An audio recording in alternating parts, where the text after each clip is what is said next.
Hello, I'm Casey Wilson, owner of Roseville Strength and Conditioning, and one of your co-hosts of the Do or Do Not podcast. And my other co-host is not here. So we had some sad news. Unfortunately, in a very Brad-like accident, Brad tripped over his own 2 feet. Because he has a weakened elbow and shoulders, was not able to catch himself and hit his head hard on the cement in the sidewalk out in front of the gym. He suffered a brain bleed and died, and he will no longer be my co-host on the podcast.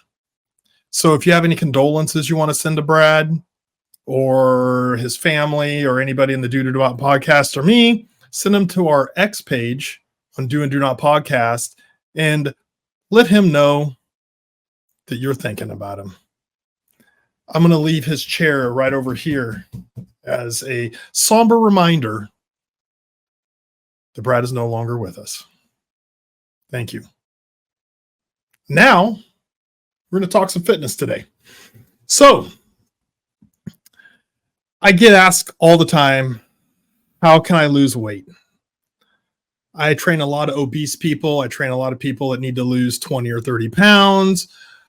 And it's always like this big question about diet and nutrition. And hey, I tried this or I did this, and it's very simple. Nutrition is so simple. So we're going to talk about this because 70 to 75% of your results are going to come from how you eat and what you put in your mouth.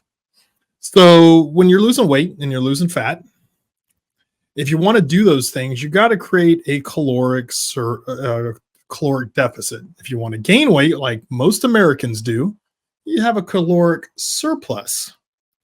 So as I do is I train people. We do fitness. So if you're working out hard, you're going to burn more calories each week. So you're going to create more of a deficit because you're burning more calories. But if you waste it and go and eat pizzas along with your workouts and stuff, you're not going to lose that weight. You can't outwork out a bad diet. It's just the bottom line. So you can make great fitness results. I have clients that are overweight who need to lose a lot of weight.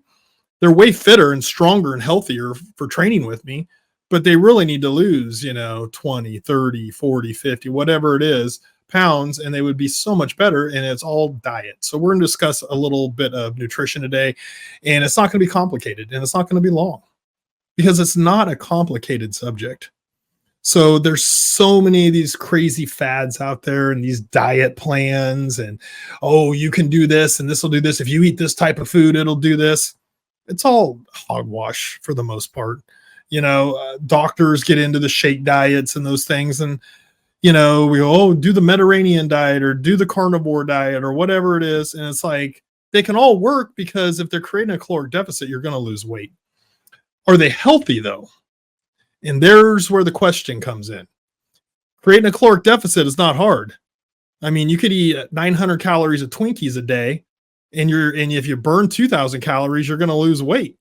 You're going to be around 2 pounds of fat loss at the end of a week. If you do that, doesn't mean you're healthy.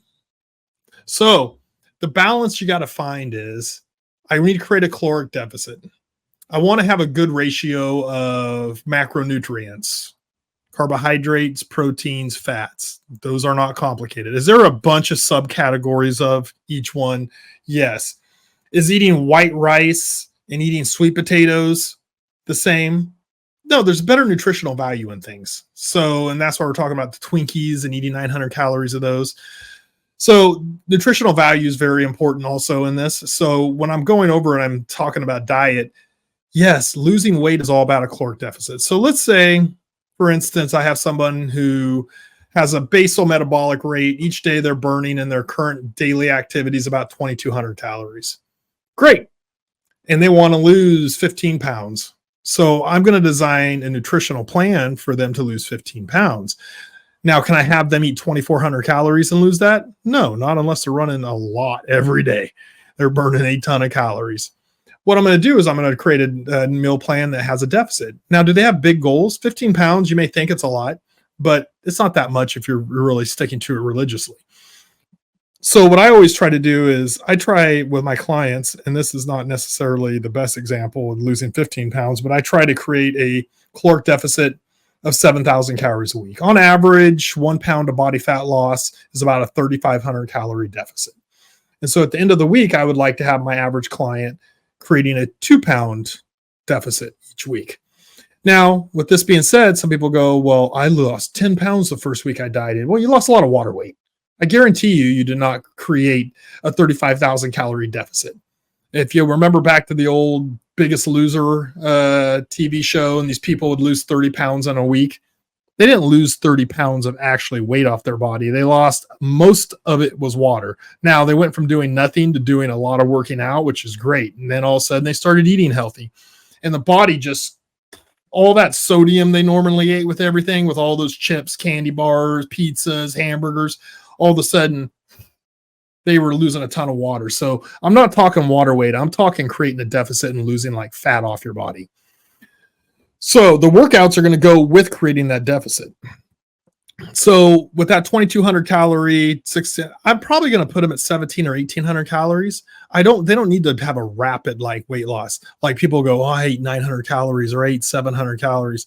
Yeah, you'll lose a lot of weight, but you don't want to sabotage your metabolism. You don't want to be yo-yoing up and down, and then you lost your 15 pounds and all of a sudden you start eating again, and then you gain 5 of it back the first week because you actually ate food. You want something that's going to be a balance to those things. You don't want to go severely up here and severely down here. You don't want to do what we as trainers call the Oprah Winfrey style of nutrition. She gained a bunch of weight, lost a bunch of weight, gained a bunch of weight, lost. And what it does is it sabotages your metabolism. You got to have some discipline. So if you're going to lose this weight, we want to keep it off. We don't want to have huge drops. So I always tell people is we're going to gradually decrease your calories. So as that person starts losing that 15 pounds, then I may drop 100 calories and 200 calories. And then towards the end, maybe we're down to 1,400 calories. But I probably wouldn't go any lower with them because they're going to hit their goal and they're going to be fine if they're working out hard and they're doing sticking with the meal plan that I'm giving them. So that's how they're going to lose that weight. It's not that complicated. So if you eat a Mediterranean diet, let's say you eat fish and a lot of vegetables and fruits and all that stuff, great. To me, there's not enough protein in the Mediterranean diet if you're going to be consistently working out hard.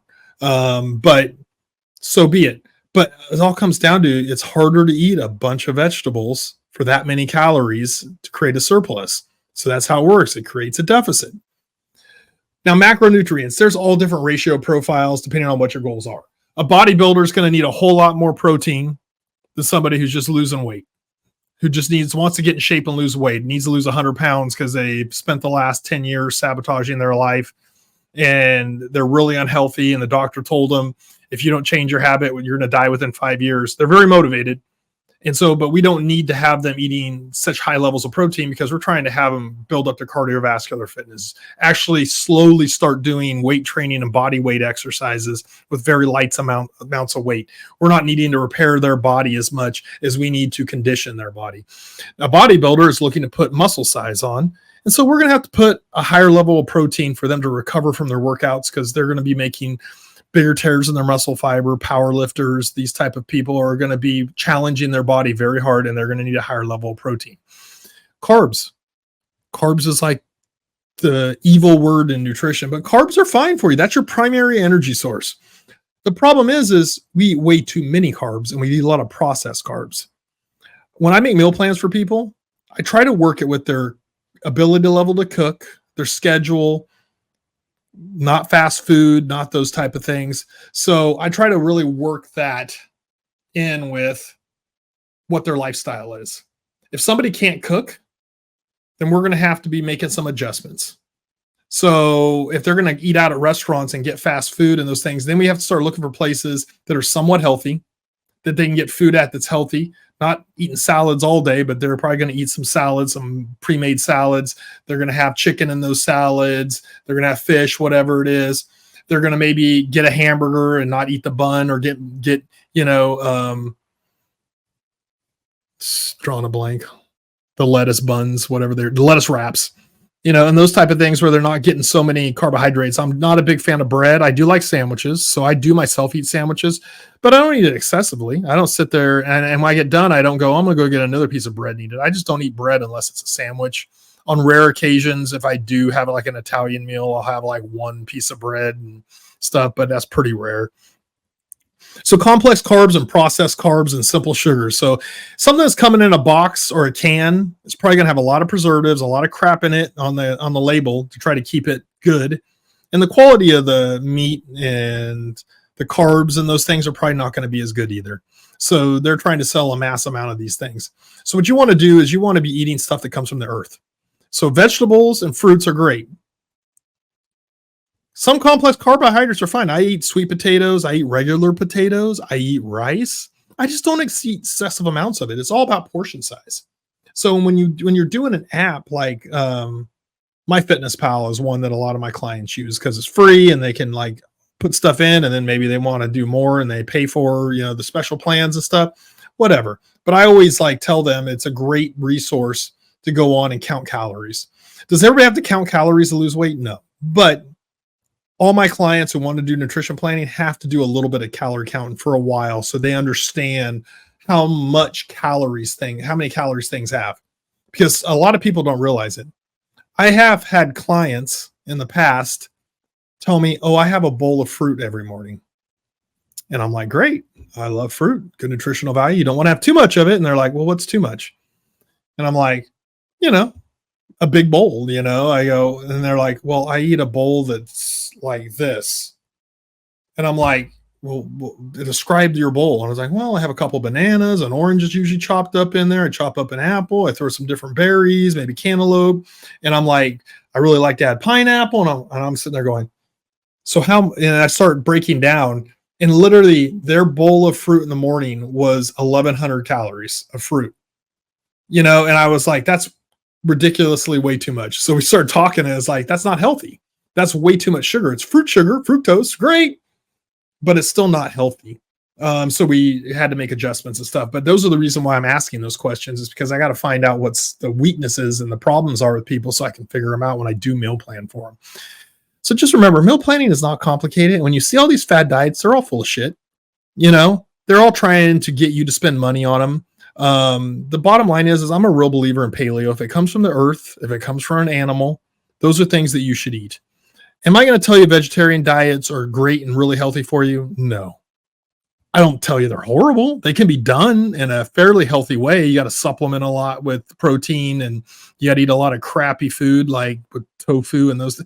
If you want to do that, I make a lot of vegetarian diets. I've done it over the years. I've done gluten-free diets. I've done diabetic diets. I've done all that stuff, and it's not complicated. It's just taking certain things away. But people go, well, my body doesn't process meat. And I'm like, well, how do you know? Well, whenever I eat this, I go, well, what did you eat?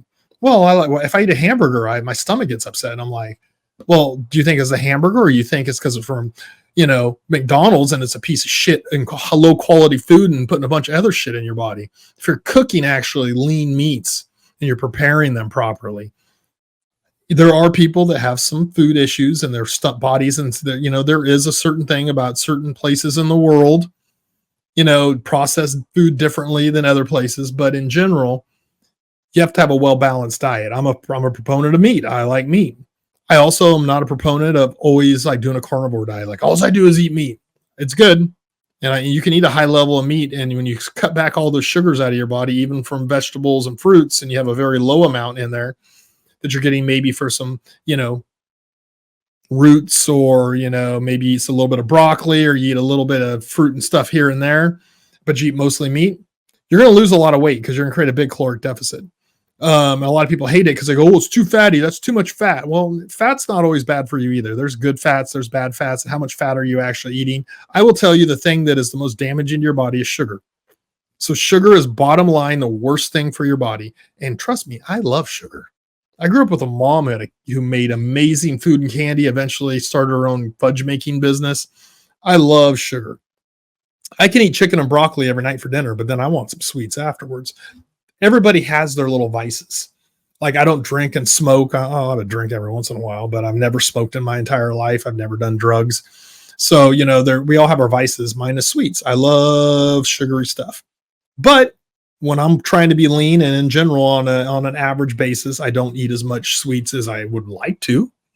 I would love to eat a whole lot more. But there's times like right now where I'm trying to lean out and drop an extra 10 pounds and get really fit for some races where I cut all sugar out because it just is needed. and I try to moderate whatever I do in other times. So everybody has their little bugaboos, even trainers. We like stuff. I know some trainers that are Italian that eat pasta like it's going out of style. And I'm always like, holy crap, how many carbs did you eat last night? And I could see it in their face the next day. I was just like, wow, that doesn't appeal to me very much. But the sweets, a good sugary candy bar or cupcake or something along those lines do. So everybody has their little issues. What you got to do is have some discipline. That's the big word today. Discipline and deficit. You got to create a deficit to lose fat, to lose weight. And you got to have some discipline not to eat the shit that you want to and eat the shit that you should. It's that simple. It's not complicated. Now you can go, well, should I eat 45% carbs and 35% protein? And you can break all those things down. It's whatever eventually works for you. I'm more of a, let's get a little higher percentage of protein into it and cut as much sugar as we can out of your diet, because you're going to lose weight better. And then also your body's going to have less inflammation and less other problems because you have less sugar in your diet. So I'm usually on the lower end, 35, 40% carbs at the most, and then a higher level of protein and a little higher level of fat. But everybody's different. Everybody that comes in is different. If I have somebody who is just gorging out and they're like 100 pounds overweight and they're eating 2 pizzas a week and a bunch of hamburgers, and they eat out all the time and they love to eat a whole box of cookies, then I can't just tell them to go cold turkey. We got to slowly ease them off that. That's the other thing is not everybody, you got to be realistic. Not everybody can just stop cold turkey on whatever they're doing. Sugar is very addictive. Trust me, I know. I love sugar. So sugar is very addictive. And so you have to really be disciplined and cut it out of your diet. When I don't want to drink, like whenever I start one of these, I go, all right, I need to just cut sugar out of my diet. I take 48 hours and all I drink is water for 48 hours. I do a water cleanse. It kind of clears my palate a little bit faster than it would if I didn't do it, because really it takes about 2 or 3 weeks of not eating sugar for me not to crave it anymore. But I do that little 2-day fast with just water and then vitamins and supplements and stuff, but I don't eat any food for 2 days and I just drink a lot of water. And then it speeds up that lack of craving for that. When I get down with 2 days of water, I just want food. I want real food. I want meat and I want some potatoes and I want that. I don't want a cupcake. I don't want a cookie. I don't want a candy bar. So there's so many different ways to do it. Bottom line is you got to create a deficit. You got to have a good ratio and healthy foods that you're actually eating, meaning we're not eating crappy foods. We're not on the Twinkie diet or the Subway diet. Do not do the Subway diet. Don't do these things. Will you lose weight? Yeah, but it's not healthy. Eat good quality food. The money you spend on other stupid ass stuff that you probably shouldn't do, spend it on good food and spend the time cooking it and food prep it. Make a bunch of it, and so you have food available to you. That's another, I wasn't going to bring that up, but food prepping is very important. If you want to lose weight and you want to get to that point where you're healthy and you've lost all this weight, you can't just fly by the seat of your pants. You got to prepare each day. You have to have a plan for how you're going to eat. So food prepping is a great way to do it. If you have all the food available for you and already cooked in the oven or in the fridge, and all you got to do is pop it in the oven, bam, it's done. If you have to sit there and prepare every meal, or have to go, man, I got to make a sandwich, or I could just stop by Carl's Jr. and get a double Western bacon cheeseburger, and I don't have to make the sandwich. I'm tired. I worked really hard today. These are all things you can do. There's other options too. Factor meals or something that I've done when I am needing, I'll get done at the end of the day, and sometimes I don't feel like cooking, and I'll just throw a factor meal in for a couple minutes in the microwave, and it's really good. Another great option are these different meal planning companies, and they'll make you your meals and you get to pick what you want to get. And some of them are very tasty. I've tried 3 different ones. Factor is my favorite. A couple of the others were a little more bland and not as tasteful as the Factor meals. So there's many different options for you to do.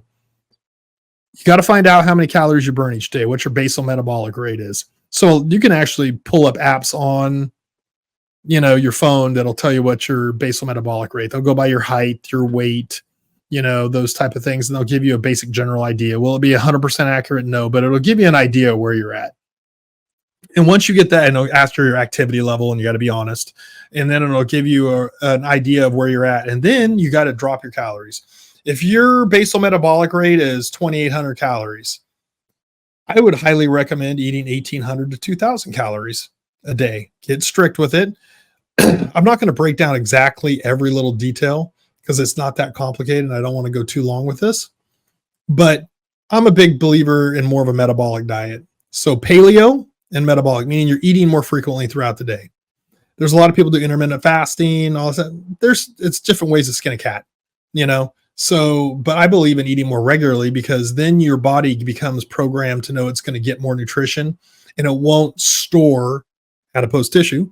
It won't store that energy in the adipose tissue and create more adipose tissue. And then you get fatter and fatter and fatter. You're eating it. And so you're getting the energy it needs and your body starts getting programmed to know it's going to give me the energy I need. And so I don't need to store so much. Okay. That's very simple. Very simple. Eat less calories than you consume normally. You're going to lose weight. Do you need to count calories? Yes. But if you eat less, if you just start cutting stuff out and eating less, you're going to lose weight. Then if you want to get strict with it, then you start counting calories. If you want to get stricter with it, you find your basal metabolic rate and you go, all right, I'm going to eat 1,000 calories below that. And then at the end of the week, I'm going to lose 2 pounds of fat. There's so many different ways you can do it and so many levels you can take it to. Start off something easy for yourself. Don't get too crazy. Drink lots of water. I drink a gallon a day, usually 120 ounces for the most part. The 24-hour period, I probably drink a little bit more than that. But from when I get up in the morning, I start early. I drink at least a gallon usually. A lot of times this is 40 ounces. I drink 3 of these in a 24-hour period, if not 4 of them or 3.5 of them. Sometimes in the middle of the night, I'll get up and I'll take a big swig of water. So drink a lot of water. Count your calories if you're really into it. If you're not, just go, I'm not going to go eat any fast food. Or the big thing, I'm not going to drink a soda this week. See what difference that makes. If you're a soda drinker and you cut it out, big difference. Just cut it out of your diet. You're not going to drink those calories in. Now, don't substitute it with orange juice and apple juice and Snapples and all the other crap. Just start drinking water and cut soda out of your diet, and you will be shocked the difference in 1 week. You probably have some headaches, but you'll be shocked about the difference. You're going to go, oh my God, I lost 5 pounds this week. Well, yeah, because you drink, 4 or 5 sodas a day, which a lot of Americans do that. A lot of Americans drink a 6-pack of soda a day. And I don't care if it's diet, that's 0 calories. There's a bunch of crap in that. It's going to cause you to retain water. And it's just, you really need to drink brown water, that has a bunch of crap in it that you don't need in it. You don't need diet. You need to drink some goddamn water. So start creating a deficit. That's how simple this is. Start creating a deficit and you will lose weight. And if you want to keep losing weight, then you got to get more dedicated to it. You got to have more discipline. But bottom line is you figure out what your basal metabolic rate is. You eat below that. Start cutting shit out of your diet that you shouldn't be doing. All of you know what you should and shouldn't be doing. And then start eating healthy foods too. You're going to feel better. You're going to have more energy. Your quality of life is going to increase. So that's how you lose weight. It's not hard. Create a deficit. Work out creates a bigger deficit. So if you start working out and you start doing nutrition, you're going to speed the results up and you're going to get stronger and healthier and have better mobility and be faster. All these different things are going to happen if you work out and you eat right. Bottom line. So at the start of the podcast, I talked about Brad had passed away. I'm joking. Obviously, I gave a little extra exuberance on there with how he fell and hit his head. So he did not. He just could not make it. And since he always can't make it, I always tell him, I'm going to start doing these podcasts on my own. And then I'm going to make up fanciful excuses about why you're not here. So, but it would be great. Anyone who did not watch this podcast already, or if you did, send in your condolences because Brad manages our X page, Do or Do Not Podcast on Twitter or X, and start sending them some messages about you're so sorry to hear about his death and those things. That'd be hilarious. So Brad will be back hopefully next time, unless he doesn't show up again, and then I'm going to have to do another individual podcast, probably talk a lot of Star Wars. So I'm reading Heir to the Jedi, which is in between the first destruction of the Death Star and the Empire Strikes Back. And it's kind of Luke's firsthand adventures. Talk about that maybe next time. All right. Have a good day.